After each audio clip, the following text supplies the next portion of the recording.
com relação às violências todas praticadas contra a população LGBT também são estarrecedores, né? Aqui eu deixo algumas coisas, né? A realidade hoje, 11 países punem com morte as relações homossexuais. Mais de 50% de LGBTs dizem que sofreram violência depois, né, de outubro de 2018. Tem um relatório também, um relatório da homofobia patrocinado pelo Estado, né, contando um pouco sobre os países que ainda criminalizam a homossexualidade, ainda punem com morte os relacionamentos homossexuais. 35% de 193 países. E aqui alguns dados do Brasil, ressalvando que no Brasil é extremamente complicado obter esses dados, exatamente porque a criminalização da homofobia e da transfobia não era uma realidade do país, então uma dificuldade de coleta de dados. O Grupo Gay da Bahia faz esse trabalho, a Anistia Internacional também, mas com base em relatórios que vêm da imprensa em uma parte dos casos. E aqui abrindo um parênteses, né, mas por que me preocupar com 200, 300, 400 mortes quando no Brasil morrem mais de 62 mil pessoas, que foi o dado do ano passado? Acontece que esses são dados revelados com relação ao crime de ódio. São as pessoas que são mortas porque são homossexuais, porque são transexuais. Esses 62 mil, a gente não sabe quem é homossexual, quem é heterossexual, quem é bissexual, quem é intersex, quem tem uma identidade de gênero diversa, porque nos 62 mil, esse não é um dado que a saúde, enfim, ou que o sistema de justiça coleta, né? Então, fazendo essa parte, às vezes a fala é essa, mas né, morrem tão poucas pessoas, por que eu vou me preocupar com esse tipo de coisa? Esse é um dado específico sobre crime de ódio, não diz respeito ao restante, tá? Aqui também o professor Tiago Amparo, né, ele fala no artigo dele, que é um dado um pouco diferente do dado que eu trouxe anteriormente, mas eu achei importante colocar, até por conta dessa minha proposta de pluralismo e diversidade de dados e coleta. E aqui eu faço agora uma colocação sobre todos os direitos que foram conquistados no nosso país, e muitos deles, a maior parte deles, a partir de decisões judiciais. Foi esse um caminho encontrado para que essa conquista fosse possível, porque infelizmente de outra forma ela não se estabeleceu até hoje na realidade do nosso país. E aqui eu só coloquei algumas decisões do Supremo, que são decisões emblemáticas, importantes, que significaram a conquista de direitos, né?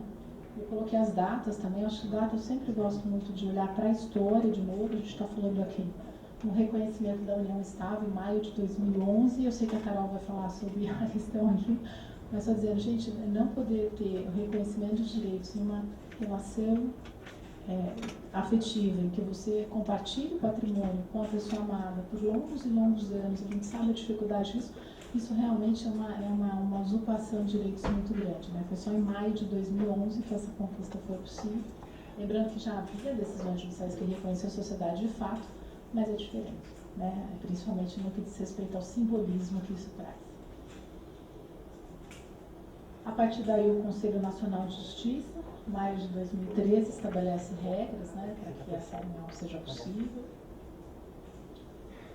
Março de 2018, né, que foi uma conquista grande também, pessoas trans poder fazer, e isso era um percurso absurdamente doloroso, ter que ser submetido a profissionais que o avaliassem se você tem realmente aquela identidade de gênero, né, enfim, em que momento você se coloca, e sempre lembrando que não é uma doença, né? Então, assim, quando essa análise é feita a partir de um reconhecimento de que a gente tem que avaliar psicologicamente se há condições para alteração do nome, isso era um obstáculo muito grande para o exercício de cidadania.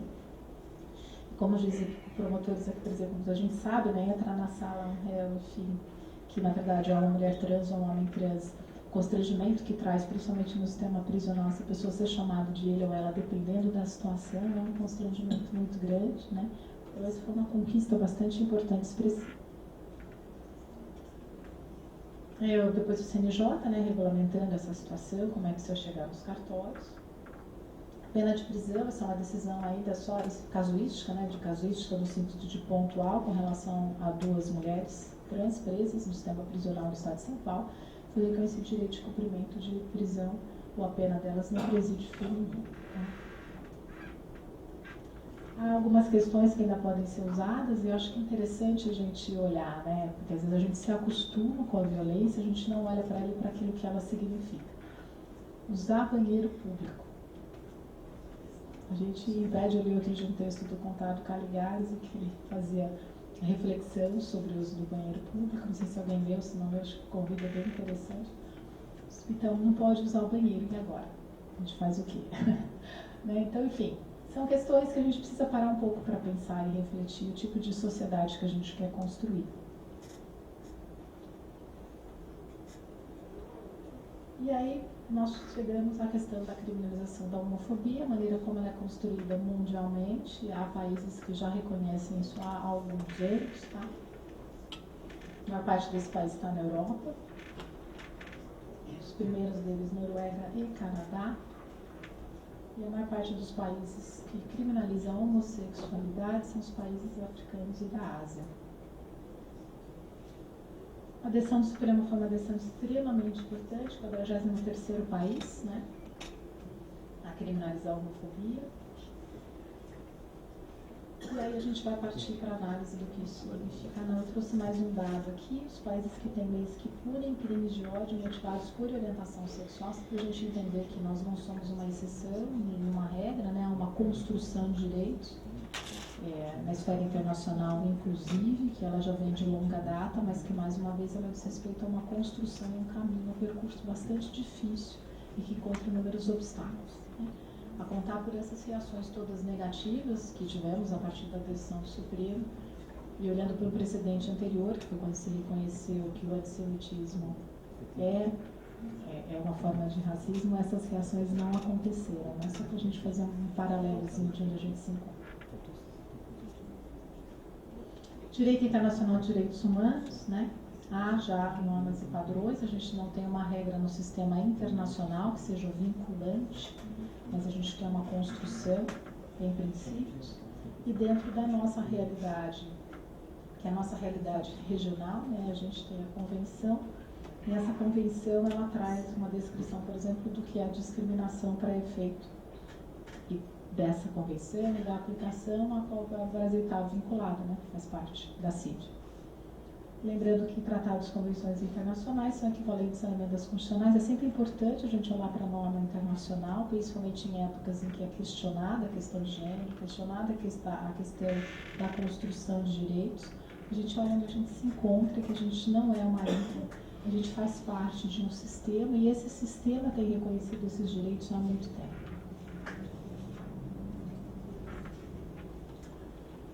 Eu achei interessante trazer isso também, porque a gente pergunta por que a lei é importante. Né? A lei é importante, a construção legislativa é importante, porque ela faz com que a gente olhe para o problema de uma maneira diferente. Para a construção de direitos, 3 coisas foram apontadas por esse relatório como extremamente importantes. A primeira dela é a descriminalização, fazer com que as relações homossexuais não sejam crime, é o primeiro passo. Proteção, leis contra a discriminação, né? Que proporcionem uma existência minimamente saudável e razoável dentro de padrões mínimos de civilidade, garantia de emprego, saúde, educação, possibilidade de frequentar os espaços todos. Isso é muito importante para a aquisição de direitos. E o reconhecimento, né? Quando a gente reconheceu o casamento, a possibilidade de adoção, né? Aquela decisão do STJ, reconhecendo essa possibilidade, porque parece questionado, né? Enfim. Mas nessa construção é importante na mudança de paradigmas de uma determinada sociedade. E o movimento legislativo, a gente veio, como eu disse, eu venho desse mundo, né, da violência de gênero, doméstico e familiar contra a mulher, e a gente viu essa construção a partir da edição da Maria da Penha e a partir da edição da lei do feminicídio, né, que mudou a questão da qualificadora, o quanto é importante essa alteração legislativa e quais são os incrementos que ela proporciona. Ela proporciona instrumentos para a gente aprender a lidar com o problema, no mínimo uma política pública. Né? Aconteceu isso com os feminicídios. Mas está acontecendo mais? Não está acontecendo mais feminicídio ou menos? Né? Enfim, é um questionamento que a gente sempre coloca, mas assim, a partir do momento que a gente começou a falar feminicídio, isso trouxe à luz uma questão, trouxe à luz um entendimento, a gente passou a olhar para um problema que era um problema que nós tínhamos, no nosso país é um problema muito sério, mas que era invisível. A gente tira da invisibilidade para hoje estamos todos aqui, à distância inclusive, na nossa manhã de sexta-feira, discutindo a homofobia e a transfobia, né? Olhando para essa questão, que era uma questão que como país nós muito pouco olhávamos e absurdamente nada discutíamos, a não ser em grupos específicos e muito pontuais. E aí vamos passar para a decisão do Supremo. Aqui é uma notícia, na verdade, para resumir. Sei que vocês obviamente já leram isso, né? Provavelmente muito mais do que eu. Mas é só para contar um pouco, né? A discriminação passou a ser considerado crime e a maneira como essa votação se deu no Supremo, né? 8 votos a 3. E bem interessante porque ainda que 8 votos a 3, né, 10 votos disseram que, na verdade, os ministros todos reconhecendo que há uma falha, reconhecendo que é um problema extremamente sério, que nós precisamos fazer alguma coisa a respeito. Então, em nenhum momento, em nenhuma das decisões, isso é importante, ainda que não vinculante, se diz que não é uma questão. Se diz que a homofobia ou a transfobia não é um problema sério, todas elas disseram que é, ainda que não tenham, se não tenha sido uma votação unânime, isso é importante dizer também, que é um grande passo, né? Mas a partir daí a gente passou a ter uma realidade legislativa diferenciada e o que vamos fazer a partir disso. Falei toda essa introdução porque eu acho que é muito importante a gente entender de novo de onde a gente está partindo, né? Porque às vezes cai de paraquedas uma decisão e a imprensa às vezes faz muito isso, né? Olha, de repente o Supremo está criminalizando, enfim, não é de repente. Tem uma construção por trás disso que aconteceu, né? E todas as pessoas aqui que são ativistas e participam disso sabem muito bem disso, não é fácil, né? Então existe uma construção por trás disso, e a gente precisa partir dessa construção para entender o que isso significa. Aqui eu fiz uma transcrição, na verdade, para poder fazer uma análise um pouco mais exaustiva do que foi, né? Do que significa. A gente não tem nada escrito, né? A gente precisa partir de determinados elementos para conseguir aferir o que e em que situações a gente pode aplicar essa determinada decisão. Então, lendo a decisão, lendo os pedidos que foram feitos pelos autores, olhando um pouco, né, inclusive para os memoriais, enfim, que foram apresentados no final, antes que a decisão se colocasse, ou mesmo pela manifestação, pelo parecer da Procuradoria-Geral da República, que a gente consegue construir esse direito a partir disso, né? E aqui o meu voto do ministro, nesse primeiro momento eu trouxe, na verdade, um resumo que ele faz, um voto sobre os pedidos que foram feitos, né? Então, o primeiro pedido, cientificação do Congresso para a adoção das providências necessárias à construção ou à concretização das normas constitucionais, em caráter subsidiário, comatação jurisdicional da lacuna normativa existente, conferindo-se interpretação conforme as disposições normativas previstas na Lei 776 de 89, em harmonia com o que dispõe a Constituição. E aqui é específico porque ele fala da lei, especificamente, não outras disposições que eventualmente possam ser aplicadas, até porque o pedido ele se cingiu a essa determinada especificação. Caso não prevaleça o entendimento, aí sim que o Supremo, inovando na ordem positiva, estabeleça ou tipifique por decisão judicial as condutas atentatórias aos direitos e liberdades. Então, só como um pedido, digamos, subsidiário, enfim, o subsidiário existe, mas a alternativa foi pedido uma tipificação específica caso os dois outros pedidos não fossem atendidos. E, finalmente, a responsabilidade civil objetiva. Então, esses são os limites materiais. Então, a decisão do Supremo ela se fez em cima desse pressuposto, né? Em cima do pedido, a gente tem que conformar a nossa decisão ao pedido que é feito, e o pedido foi especificamente nesse sentido. E aqui o meu voto do ministro, eu achei interessante transcrever, né? Porque eu acho importante a gente olhar para ele se a gente quer interpretar e saber para que a gente vai aplicar, em que condições a gente vai aplicar essa nova norma, né? Até porque ela é vinculante. E aqui ele decidiu, ele na verdade acolheu o pedido subsidiário, né, Marco? O pedido, é isso, né? O principal. Perdão, subsidiário é legislar. Não reconhecesse como racismo. Ele acolheu o principal. O principal que na verdade era essa conformação, a determinação ou a formação de um novo entendimento sobre o que é racismo, incluindo a transfobia e a homofobia dentro do conceito de racismo social.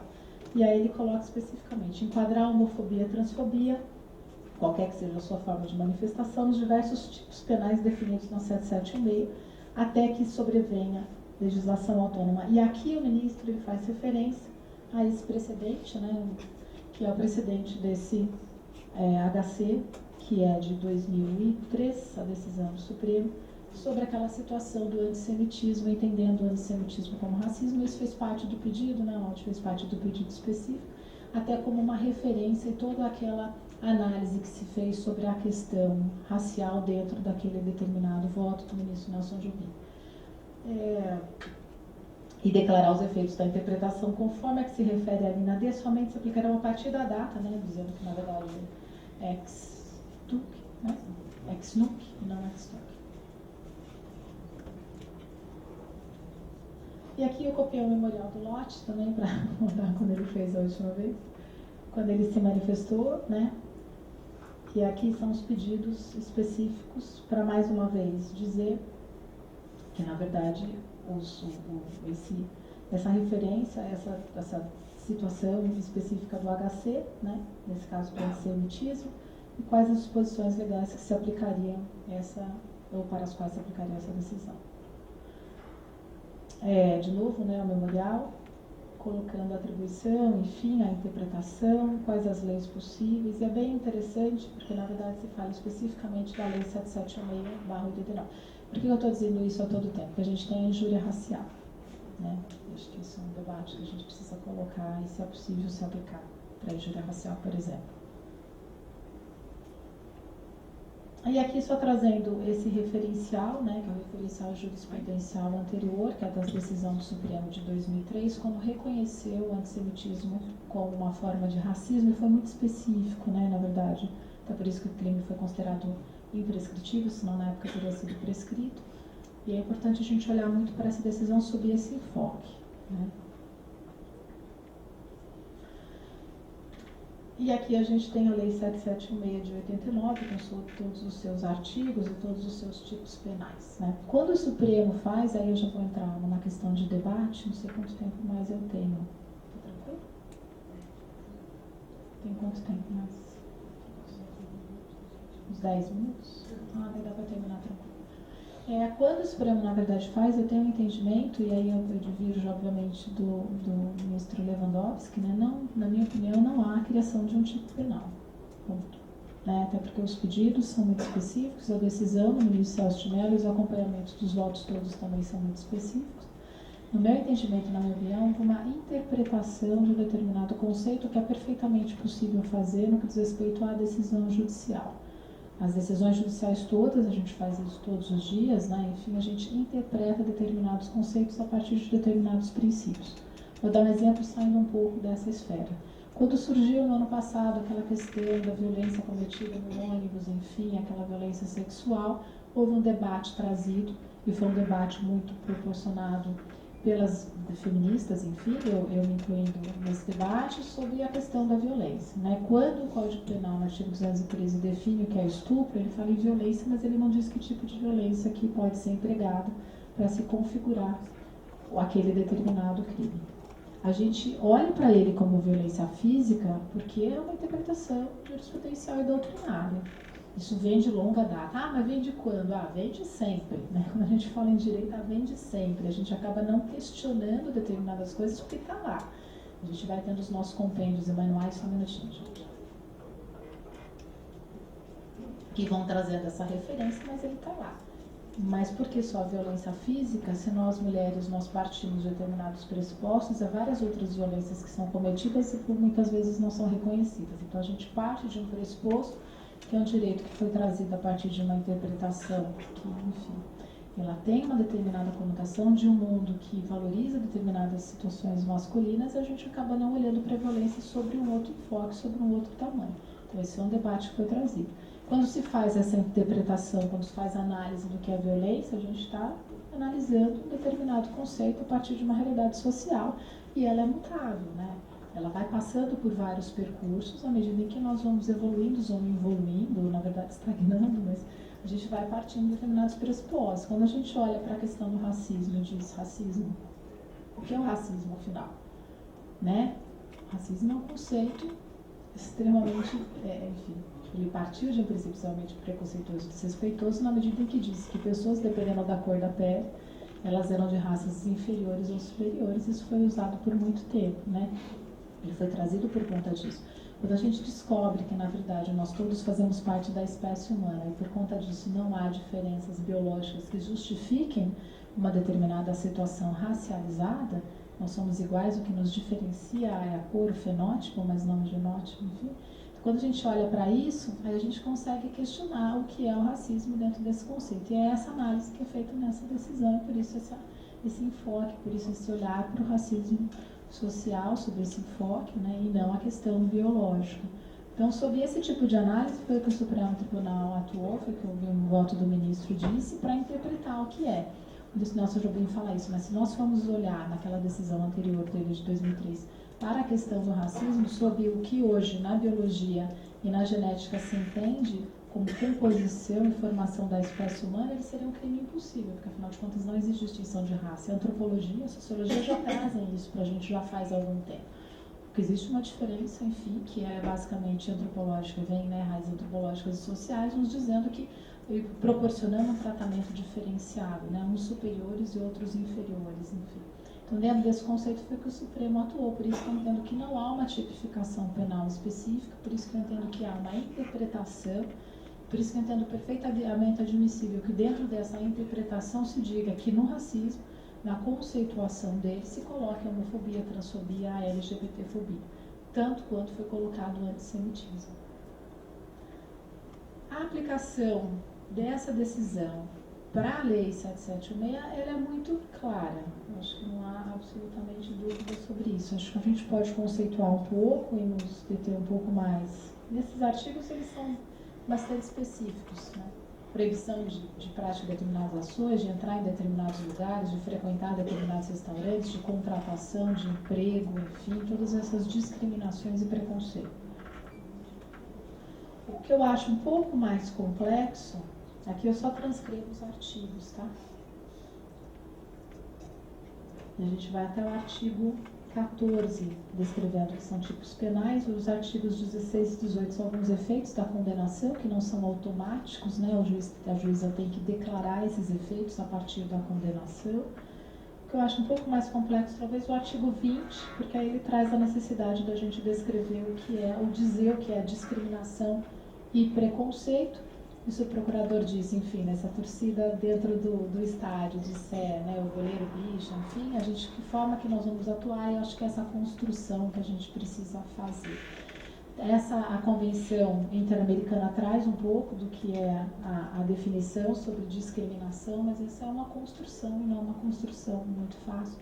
Mas lembrando sempre, para não deixar essa norma ser esquecida no tempo, que as palavras, elas têm um peso e elas têm um valor e elas têm um simbolismo muito grande, né? Então eu entendo, enfim, modestamente, a data máxima vem, né? Enfim, para falar o juridiquês, que nesse caso do time de futebol, por exemplo, acho que é obviamente uma situação que se enquadra na lei, que é homofóbica, que é transfóbica, enfim, precisaria tomar um determinado tipo de posicionamento. E aí a gente cai na injúria racial, né? Aplicamos ou não esse conceito diferenciado de racismo para esse determinado tipo penal, lembrando todos aqueles princípios que conduzem a análise criminal, né? Legalidade estrita, proporcionalidade, a gente caminha por todos esses percursos. Eu entendo que é aplicável, porque o Supremo, na minha opinião, respeitando obviamente todas as divergências, né, dessa construção da democracia e da pluralidade, ele não criou um tipo penal. Eu acho que ele fez uma referência e ele definiu o que se entende como racismo. Então, se ele fez uma definição, e se essa definição ela é vinculante, eu entendo que ela se aplica a todas as outras questões que advenham e todas as outras situações em que a expressão raça esteja presente, tanto quanto entendo que é aplicável para a situação do antissemitismo, que também foi já entendido assim, como sendo e cabendo a definição de raça. Então, eu acho que a injúria racial é uma situação que tem aplicabilidade e que passa a ser considerada nesse tipo de percurso. E a Constituição Federal também, que me parece que é o mais importante, porque a gente está falando, o fato de não ser afiançável, enfim, a gente, né, não são apenados, as penas não são altas, dá para a gente conceder liberdade provisória, ainda que não mediante fiança, né, só restringindo a atuação do delegado ou da delegada, mas não é? Mas a questão da imprescritibilidade, eu acho que é a questão mais complexa, porque ser imprescritível é uma questão, mas que, de novo, eu entendo que é perfeitamente aplicável. Acho que a gente tem aí, principalmente porque quando a gente fala crime de ódio na construção de uma sociedade pluralista e que respeite a dignidade da pessoa humana a respeito, né, principalmente, eu entendo sim que é necessário que a imprescritibilidade esteja presente. Não só por isso, mas porque aqui a gente fala em raça. Quando a gente fala em racismo, dentro desse conceito da norma, dentro desse conceito, desse princípio, né, garantia fundamental, eu acho que é importante que haja a inclusão. De novo, não entendo o Supremo como tendo feito uma nova tipificação penal, razão pela qual eu acho que essa aplicação é perfeitamente possível. Era isso que eu queria colocar para vocês. Foi dentro do prazo, Rogério? Acho que tudo bem, né? Era isso que eu queria colocar para vocês. Eu não sei se as perguntas serão feitas agora ou a gente vai fazer depois. No final, nós vamos deixar 30 minutos para as intervenções, para não atrasar a segunda palestra, se for possível, se todos concordarem. Eu quero apenas fazer algumas observações, pedir para a doutora Tereza, obviamente, ficar aqui, fazer algumas observações, e aí nós já encerramos esse primeiro painel, começa o segundo, imediatamente, até por conta de eventuais compromissos que tenho na parte da tarde, e quando acabar a doutora Maria Carolina, também sem intervalo, que é um intensivo, começam os debates e o encerramento depois com a doutora Tereza, tá bom? Que também vai ter observações importantes. Mas como é que hoje não tem debate depois da eu vou ser bem sucinto aqui. Primeiro parabenizar a doutora Tereza pela exposição, além de trazer toda essa retrospectiva, as suas opiniões muito esclarecedoras. Dizer o seguinte, a decisão do Supremo, como já foi alertado pela doutora Tereza, ela está dentro de uma espécie de controle de constitucionalidade, então sim, tem efeito vinculante. Alguns colegas chegaram a questionar para o centro de apoio, doutora Tereza, se estariam obrigados a obedecer a essa decisão do Supremo. Porque ninguém discorda do conteúdo, não há dúvida. Todos entendem que a homofobia, a transfobia, qualquer fobia tem que ser punida. Alguns colegas questionaram a forma, então se deram ao direito de não querer cumprir a decisão do Supremo. Não, tem que cumprir. Ela tem efeito vinculante. A sua crítica fica para você, fica para o seu estudo, etc. Nós vamos ter. O evento é para nós trabalharmos com a decisão do Supremo, ela não tem como ser contestada. Você pode até não concordar, mas agora você vai ter que acostumar a aplicar. Isso já aconteceu na Lei Maria da Penha. Quando nasceu a Lei Maria da Penha, muitos questionaram, etc. Pode continuar questionando, mas ela existe, já teve a constitucionalidade reafirmada pela Suprema Corte. Bom, a partir de quando ela vale? Os constitucionalistas já escrevem que não precisa haver a publicação do acórdão. Não adianta ficar esperando a publicação do acórdão. A doutrina constitucional entende que basta a publicação da ata do julgamento. Mas tratando-se de interpretação conforme ou extensiva, a depender do voto dos ministros do Supremo, se a interpretação, na verdade, se nada criou e está se interpretando, essa obediência já deve existir. O Supremo assim decidir, então vincula o MP? Vincula. Tem doutrina constitucional que eu ouso discordar, dizendo que o Ministério Público não está vinculado à decisão do Supremo, porque a decisão estaria vinculando o Poder Judiciário. Então a OAB também não está vinculada, ninguém, só o juiz. E eu pergunto, o que adianta o MP e o advogado não estarem vinculados se quem vai decidir está? Não tem muito sentido, né? Então o Ministério Público está vinculado sim, é a nossa opinião, inclusive debatida no Centro de Apoio, sob a coordenação do Dr. Arthur. O Supremo modulou os efeitos. Isso significa que não retroage. Ex nunc. É uma interpretação, para alguns conforme, para outros extensiva, mas com efeitos modulados. Fatos anteriores não são alcançados pela decisão. A doutora Tereza alertou bem, não simplesmente se enquadrou a homofobia, a transfobia na lei de racismo, como torna esses crimes inafiançáveis e imprescritíveis. Isso é muito importante.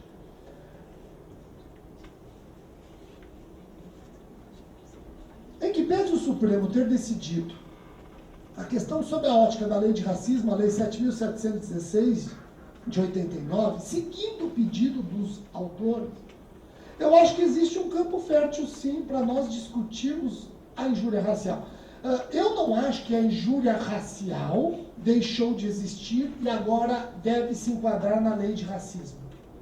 Uma coisa é segregar ou incentivar a segregação, isso é racismo, isso é a Lei 7.716, agora abrangendo a segregação ou incentivo à segregação com fundamento na homofobia ou transfobia. Outra coisa é não segregar, não incentivar a segregação, mas atribuir qualidades negativas. Isso é injúria. Tem um tipo para isso. É o 140, parágrafo 3º do Código Penal. Agora o detalhe. Por que eu entendo que a injúria, preconceito ou discriminação continua existindo? Não só porque existe diferença de condutas, como também o legislador, após a Constituição de 88, alterou 2 vezes o 140, parágrafo 3º, dando clara amostra de que ele não quer que este tipo penal desapareça. Então, se eu segrego ou se eu incentivo a segregação, isso é racismo. Se eu atribuo qualidades negativas, fazendo referências à raça, cor, etnia, religião, origem, orientação sexual, isso é injúria qualificada pelo preconceito. Um detalhe importante levantado pela doutora Tereza, e aqui está uma questão que gerará debate. O 140, parágrafo 3º, deve ser ainda etiquetado como injúria, preconceito ou discriminação, ou pode receber a etiqueta de racismo, racismo impróprio, mesmo sendo um outro tipo penal. Porque se nós dermos a etiqueta de racismo ou racismo impróprio ao 140, parágrafo 3º, aí ganha força a decisão do STJ e do STF, que torna o 140, parágrafo 3º imprescritível e inafiançável. E já temos precedentes, repito, dos 2 tribunais superiores, STJ e STF. Um jornalista que faleceu há pouco tempo, Paulo Henrique Amorim, foi condenado por injúria e preconceito contra um outro jornalista. E o Supremo decidiu, esse crime é imprescritível, mesmo sendo 140, parágrafo 3º. E eu vou além, doutora Tereza. Será que então não se cria um campo fértil para se enquadrar na lei de tortura preconceito, a tortura preconceito em razão da orientação sexual? Porque tem, o Cristiano sabe melhor do que eu, o artigo 1º, inciso 3, o artigo 1º, inciso 3 da Lei 9.455/97, pune a tortura, preconceito ou a tortura e discriminação. Mas só pune o preconceito e a discriminação quanto a raça e etnia. Mas se o Supremo faz essa interpretação, onde a expressão raça deve ser ampliada para abranger esse tema da homofobia e da transfobia, então, de repente, podemos estar discutindo, doutora Tereza, também ajustar as torturas por preconceito contra a orientação sexual na Lei 9.455/97. Por que isso é importante? Porque de todas as leis que nós falamos aqui, é a única crime hediondo. Na verdade, não é hediondo, é equiparado a hediondo, mas sofre os conceitários da Lei 8.072/90. O nosso legislador, por mais que ele tenha pecado, e ainda está pecando, porque ele não está dando a atenção para a homofobia e a transfobia, como quer a sociedade, e não há dúvida que todos nós preferimos ver a homofobia e a transfobia criminalizada em lei, para não haver debates, para não haver dúvidas. Tem um ponto interessante que eu até discuti com a doutora Fabíola lá no CAL. O legislador, ano passado, ele criou uma causa de aumento no estupro interessantíssima, que é uma semente de tudo isso que nós estamos falando, que é o estupro corretivo. A pessoa estupra com finalidade de corrigir a orientação sexual de outra. Aqui é uma semente legislativa da homofobia e da transfobia. O estupro corretivo, que na África do Sul já foi considerado epidemia. Não sei se a doutora Tereza sabe. Na África do Sul, o estupro corretivo é uma epidemia. O Brasil, depois de recomendação da ONU de 2008, o Brasil, 10 anos depois, traz o estupro corretivo. E eu encerro, sendo bem rápido, e novamente parabenizando a doutora Tereza, falando o seguinte: discutir isso com a doutora Fabíola, precisamos arrumar tempo para escrever, né? Vejo promotores do júri aqui, Levi, Arthur, então eu talvez seja criticado, não tem problema, aqui é para fomentar o debate. Desculpa, sem dúvida alguma, o doutor Rafael também. Talvez eu seja criticado pelos promotores do júri, mas eu acho o seguinte, já discuti isso com a Fabíola. Depois dos números apresentados pela doutora Tereza, todos nós começamos os nossos discursos dizendo que o Brasil precisa discutir, sim, o tema homofobia, transfobia. A nossa sociedade é uma sociedade discriminatória, é uma sociedade que segrega, é uma sociedade que escanteia. Bom, será que homicídio que tenha por detrás a homofobia, a transfobia, esses homicídios por preconceito ou discriminação, até mesmo feminicídio, preconceito ou discriminação em razão do sexo, será que esses crimes devem ser julgados pelo júri popular? A partir do momento que nós reconhecemos que a nossa sociedade é tudo isso, e nós sabemos que é essa sociedade que vai julgar esses crimes, será que, de repente, não é o caso de, estando evidente, aqui apenas colocar para o debate, o nome da minha mãe é Nice, para futuras referências, apenas colocar para o debate, será que esses crimes, feminicídio, por exemplo, tem comarcas onde eu já atuei, onde você tem que fazer uma luta, é uma guerra para mostrar para os jurados que o feminicídio deve ser punido com o rigor previsto em lei e que o machismo não é aceitável. Então, será que esses tipos de crimes que tenham as fobias por detrás devem ser julgados pelo conselho de sentença ou pelo magistrado? Eu, como promotor, num júri envolvendo feminicídio ou um homicídio com esse enfoque de homofobia, etc., eu prefiro muito mais que quem julgue seja o juiz do que o jurado. Porque, de repente, o jurado ele não aceita a minha acusação, não porque minha acusação não está certa, é porque ele não quer reconhecer que existe uma sociedade segregadora que ele pertence, naquele momento ele representa. Então, eu coloco apenas para debate, eu sei que isso geraria uma discussão tremenda até sobre a órbita constitucional, mas o estupro coletivo é uma semente que permitiu com que hoje estejamos aqui discutindo uma ADO, e no futuro estaremos discutindo leis que certamente vão cobrir lacunas. Eu quero agradecer, eu vou presentear, pode Arthur, eu vou presentear os palestrantes com o livro Violência Doméstica, que é meu, é a minha autoria. Vou presentear a doutora Tereza com o livro, já que a gente não remunera os palestrantes. Então, por favor, aguarde suas pertinentes críticas, até como estudiosa aqui do tema. Doutora, gostaria de fazer considerações finais, nós já vamos mudar, mas depois, no momento dos debates, nós vamos pedir para as palestrantes ficarem e responder. Então, a senhora vai voltar aqui, mas se tiver alguma consideração para fazer. Depois eu faço até com relação ao júri ou feminicídio. Obrigada, era isso que eu queria colocar para vocês. Espero ter sido útil de alguma forma. Estou à disposição depois para perguntas ou contatos posteriores.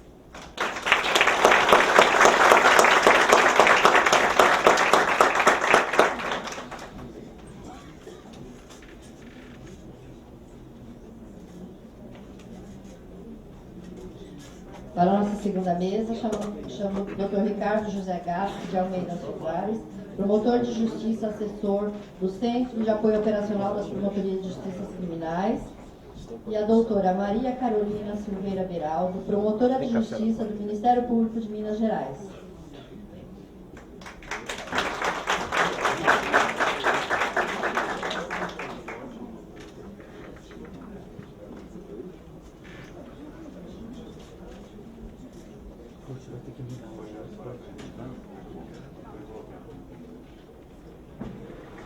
Se ele consegue. Não sei se ele sabe. Daquele?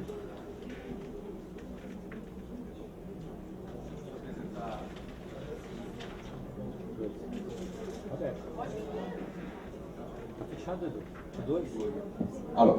Deixa eu apresentar a doutora Maria Carolina. Ela é promotora de justiça em Minas Gerais. Ela é mestre e doutora em processo civil pela USP, é membro do Instituto de Direito Processual, professora universitária, minha colega num curso, colega do Rogério, minha, do Marcelo Sorrentino, num curso, e eu tenho a honra aqui de apresentá-la e já passar a palavra para as suas considerações, que diz respeito aos reflexos na área civil, né, dessa decisão do Supremo Tribunal Federal.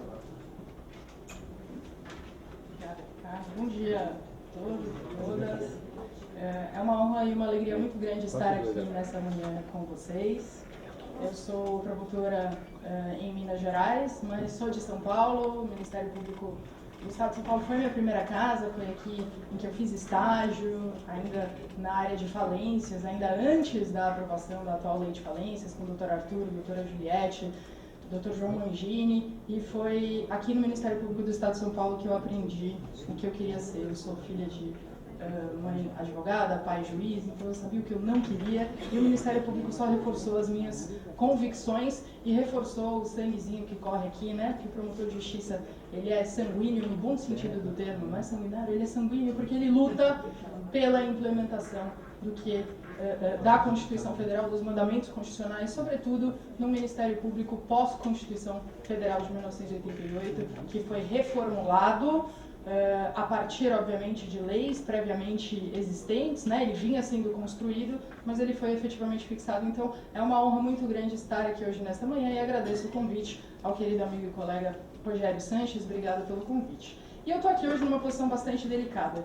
Em primeiro lugar, já pedi escusas iniciais, assim como a doutora Tereza também pediu, porque eu vejo que há muitos representantes da sociedade civil, muitos colegas muito mais engajados do que eu na luta pela implementação dos direitos LGBTI+. Então eu estou aqui a convite do Rogério na qualidade de uma estudiosa e que busquei sistematizar a atuação do Ministério Público na seara extrapenal em tema de implementação das garantias do que eu chamo, do que o professor Roger Halpe-Rios chama de direito da antidiscriminação. Então a minha ideia, quando o Rogério me convidou, Carol, a decisão está posta, a gente tem que chamar a atenção dos colegas para os efeitos penais e extrapenais dessa decisão. O que eu busquei foi ver, então, em que medida o Ministério Público já atuava na seara extrapenal na implementação desses direitos de garantia contra o preconceito e discriminação em relação à identidade de gênero e à orientação sexual, sistematizar para os senhores. Então, hoje aqui eu sou uma ponte, eu sou um instrumento, porque quando a gente pensa abstratamente na igualdade, na promoção de igualdade, nos direitos previstos constitucionalmente, não necessariamente a gente consegue sistematizar, e essa minha fala ela é específica para a atuação do Ministério Público, não necessariamente a gente consegue enxergar todas as linhas de atuação do Ministério Público. E o que eu tento então trazer aqui hoje é a sistematização dessa atuação e pensar um pouco alto com os senhores em tema de ADO e reflexos em uma atuação que já vem acontecendo há muito tempo. Quem aqui é da área dos direitos difusos e coletivos sabe que a gente já atua com isso. Eu brinquei, eu vou pregar para convertidos, porque a gente consegue identificar, infelizmente, no Ministério Público brasileiro ainda, uma cisão muito grande entre a área criminal e a área civil de tutela coletiva. A área criminal ainda é mais conservadora. Aqui eu não estou fazendo nenhuma crítica, não estou colocando nenhuma carga positiva ou negativa, mas é fato que se a gente fizer um raio-x, olhar com uma lupa para os ministérios públicos estaduais, que obviamente compõem o Ministério Público Único, a gente verifica diferenças na forma de atuação e na forma de interpretação dos direitos, uma um pouco mais conservadora e quem atua já diuturnamente na tutela dos interesses difusos e coletivos muito mais vanguardista, ou digamos muito mais aberta ao novo, aberta ao reconhecimento dos direitos. Muito bem, então eu não tenho aqui pretensão de esgotar o tema, a minha ideia é trazer alguns aspectos